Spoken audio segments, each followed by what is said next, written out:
आप देख रहे हैं यंग बाइट्स, मैं हूं आपके साथ पूजा ठाकुर। इस समय मैं मौजूद हूं गवर्नमेंट गांधीनगर कॉलेज में और आपको बता दूं Jammu Kashmir academic teachers association द्वारा यहां पर प्रदर्शन किया जा रहा है। तो आइए ले चलते और जानते हैं क्या आखिर इनकी मांगे हैं।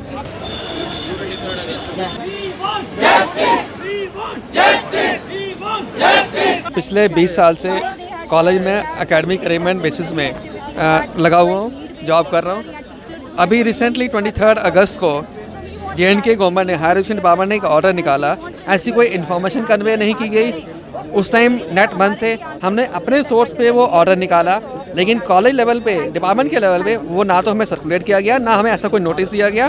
फिर भी वर्बली जो कॉलेज प्रिंसिपल्स हैं या सेक्रेटरी हायर एजुकेशन है, उन्होंने हमें बोला कि आपको नीड बेस कन्वर्ट कर दिया गया। हमने 30 अगस्त को एक स्ट्राइक की यहाँ पर, तब हमने एक रिटर्न में मेमोरेंडम भी दिया। उसके बाद हमें कहा गया कि आपको जो है वो रिटर्न में रिप्लाई दे दिया जाएगा, पर 2 महीने से ज़्यादा का समय हो गया, अभी तक कोई रिप्लाई नहीं आया।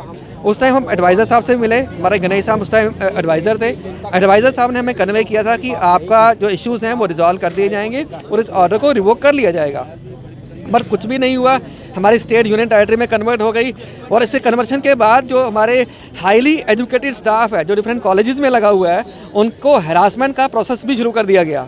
हमें समझ नहीं आ रहा कि हमें इस कन्वर्शन से फ़ायदा क्या हुआ। जो फ़ायदे की हम उम्मीद कर रहे थे वो फ़ायदा कहाँ हुआ। ये केवल एक स्ट्रैटेजी जो हायर एजुकेशन डिपार्टमेंट ने अडॉप्ट की, जिसमें कुछ लोग कश्मीर के जो स्टे लेके बैठे हैं, जो एकेडमिक अरेंजमेंट पे स्टे लेके बैठे हैं, उनको एक फ़ायदा देना था। उस फ़ायदे के लिए इन्होंने सारा का सारा जम्मू प्रोविंस के अंदर सिस्टम को डिस्टर्ब किया।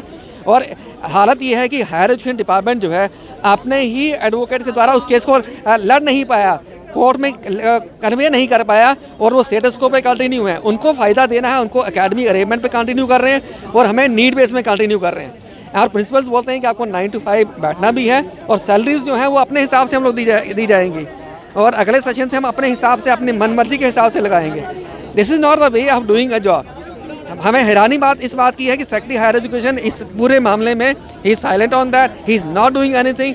हम रिक्वेस्ट करते हैं लेफ्टिनेंट गवर्नर साहब से कि काइंडली इंटरवीन करिए और हमारा जो फ्यूचर है, जो अनसेफ हाथों में पड़ा हुआ है, उसका काइंडली सिक्योर और सेफ करिए। Thank you. जी मैम, आपका नाम? मेरा नाम है डॉक्टर लेखा नागर। जी मैम, क्या अपील क्या करते हैं आप? अभी मैं ये अपील करना चाहती हूँ, इन केस अगर ये रेवोकेशन ऑफ ऑर्डर नहीं होता है, ऑर्डर नंबर 472 हायर एजुकेशन का, तो ये जो प्रोटेस्ट है, अभी तो हमारे कुछ कलीग्स जो फार फ्लंग एरियाज़ में हैं वो भी नहीं पहुंच पाए, बट ये एक मास एजुटेशन के रूप में सामने आएगा और इसका जो खामियाजा है वो हमारी यूनियन टेरिटरी को आज से आपने प्रदर्शन शुरू किया है, अगला कदम क्या रहने वाला? अगला आप किस तरह से प्रदर्शन? अगला पहले तो we want answer, we want something in writing, in written form from the nodal principal, assurance या जो भी वो चीज़ देना चाहें, उसके बाद वी विल बी डिसाइडिंग। कब तक वेट करेंगे?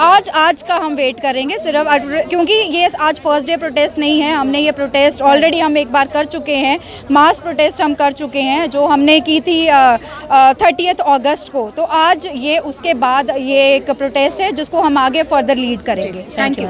जी सर, क्या कहना चाहेंगे, किस तरह से मांग करते हैं आप अपनी डिमांड? मैडम, बड़ी जेन्युइन सी डिमांड है हम लोगों की। हम लोगों ने 2004 से, माई सेल्फ सुरेश शर्मा, मैंने 2004 में जम्मू यूनिवर्सिटी एमफिल करने के बाद कॉमर्स कॉलेज में as a contractual lecture job शुरू की थी। कंट्रेक्चुअल लेक्चर जॉब शुरू करने के बाद 2015 तक मैं लगातार वहीं पे जॉब करता आया हूँ। लेकिन हर साल गवर्नमेंट का अपना ड्रामा है, कभी कुछ क्राइटेरिया, कभी कुछ क्राइटेरिया। मैं सिंपल सा एग्जांपल आपको देता हूँ। एक डॉक्टर है, अगर वो 5 साल 10 साल काम करता है तो एक एक्सपीरियंस वेल क्वालिफाइड डॉक्टर माना जाता है और उसका एक एक्सपीरियंस उसको पे होता है। लेकिन हमारे कॉलेजेस में क्या है, जो कमिश्नर हायर एजुकेशन आते हैं या कोई भी मंत्री आता है, वो अपने तरीके से क्राइटेरिया बना लेता है। हम लोगों ने अपना golden period more than 10 years, किसी ने 8 साल, मैंने 15 साल दे दिया हायर एजुकेशन को। बड़े लोग हैं यहाँ पे हमारे पास 80% हैं जिन्होंने मोर देन 10 ईयर्स एक्सपीरियंस दे दिया है और हम कहीं ओवरेज हो गए हैं और जब पोस्टें निकली तो उसका क्राइटेरिया चेंज हो गया और हम अब कहीं जा भी नहीं सकते हैं। और इस बार उन्होंने कोई ऑर्डर निकाल दिया है कि आपको एकेडमिक अरेंजमेंट नहीं लगाएंगे, खाली 3 महीनों के लिए लगाएंगे, उसके बाद आपको निकाल दें, जिससे हमें काफ़ी प्रॉब्लम आ रही है।